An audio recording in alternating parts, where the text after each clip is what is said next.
Bonjour Ludovic Leclerc, votre analyste pour Badger Investor. Voici la mise à jour en vidéo de mon avis concernant le S&P 500. Eh bien, le S&P 500, cette semaine, malgré une semaine un peu chahutée, on va dire, eh bien, termine une semaine haussière. En effet, après l'accélération, la belle semaine d'accélération la semaine précédente, on a consolidé lundi, mardi. Ensuite, je vous ai parlé qu'on aurait un probable pullback dans la vidéo sur la M20. Ben, ça a été fait. Ça a été fait mercredi par une séance assez volatile. On est même venu tester le haut du range baissier précédent. On a enfoncé la M20 et puis on est remonté pour venir au-dessus de la M100 et s'arrêter sur les 50% de retracement de Fibonacci de la baisse précédente. Jeudi, on saute cette zone de retracement, on va tester quasiment les 1420 et aujourd'hui on termine dans un petit doji d'hésitation juste en dessous de la résistance. Donc l'objectif haussier de la semaine a été rejoint, les 1420. Maintenant nous verrons la semaine prochaine comment on peut progresser. Que nous disent nos indicateurs? MACD toujours haussier au-dessus de son signal sans faiblir, c'est un bon point pour nous encourager pour la suite.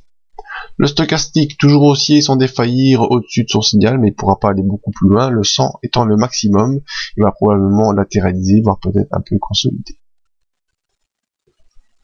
Le RSI, lui, n'est toujours pas dans sa zone d'accélération haussière, et simplement revenu dans la zone neutre, mais on voit qu'on a cassé la tendance baissière qui était en cours depuis la mi-octobre, et on est revenu dans une autre dynamique qui, je l'espère, va pouvoir se prolonger.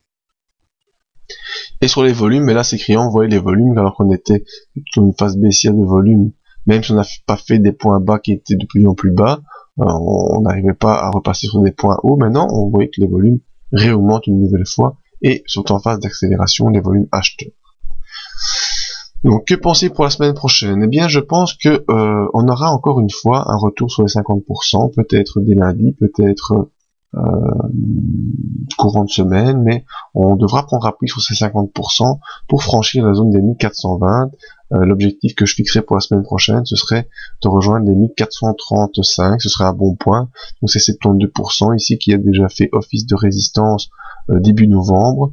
Je pense qu'on pourrait essayer d'aller rejoindre cette zone, et en tout cas en support on peut compter sur les 1409 et les 1405, enfin cette zone 1409-1405 conjugué à la M100. Ce qui serait bien maintenant, c'est que la M20 puisse se remettre à monter pour revenir en support dynamique, étant donné que ici on a la M50 qui elle est en résistance.